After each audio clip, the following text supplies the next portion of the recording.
I'm trying to come to grips with the fact that in reality, there is absolutely no guarantee of anything in life. Mm-hmm. And in the way we live our lives, we live them as if things are going to be.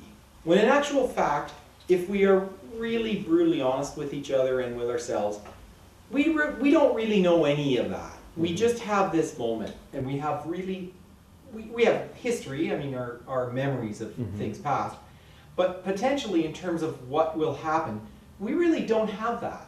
Mm-hmm. We never do and we never will. We may have intuitive feelings, but in concrete reality, we don't. Mm-hmm. We have this moment. So my feeling now is more or less that the closer I get in terms of my approach to making these, to this reality that you do a thing, there's no guarantee of how it's going to turn out. So you have to be entirely open to going with a kind of flow. Mm-hmm. And you have to accept that whatever comes of it, comes of it. You're really trying to get in touch with the present dynamic, dynamic of the present, Yeah. of where you're at. Yeah. And I mean, and that's going to be, I mean, you probably have some idea, but again, you're open to the dynamics of that immediate moment. Well, also, Stephen, the idea to, for example, some idea of the materials. I choose them based on my feeling for materials. I like this. I like this with this. But it's that basic idea of, I don't want to be involved in making art where you know the outcome. Yes. Because that to me is not. Mm-hmm. That is not indicative of real life. Mm-hmm. It's not. Mm-hmm.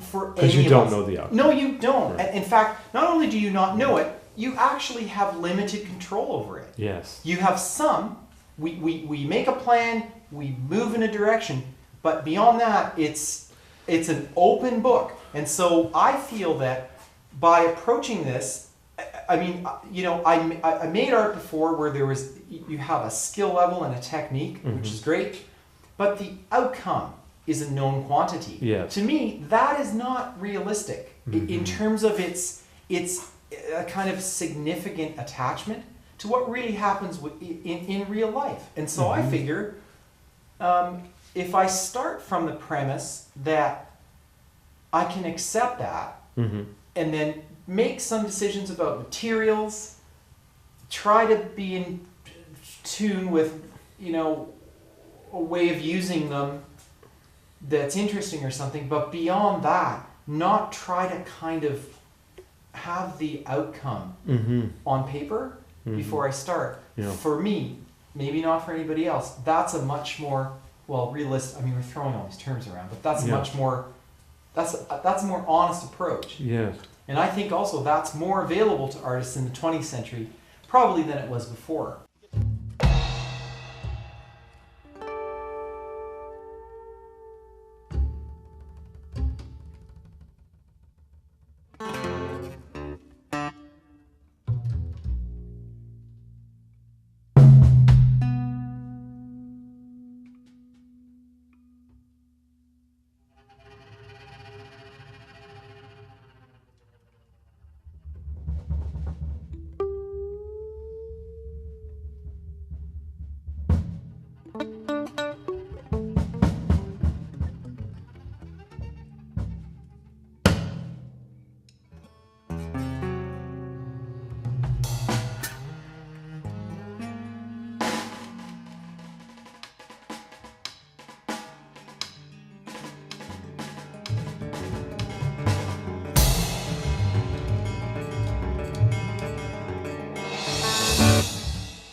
why sculpture? Like, why not, video or something else? Like, what was there anything that drew you to, to sort of three-dimensional sculpture?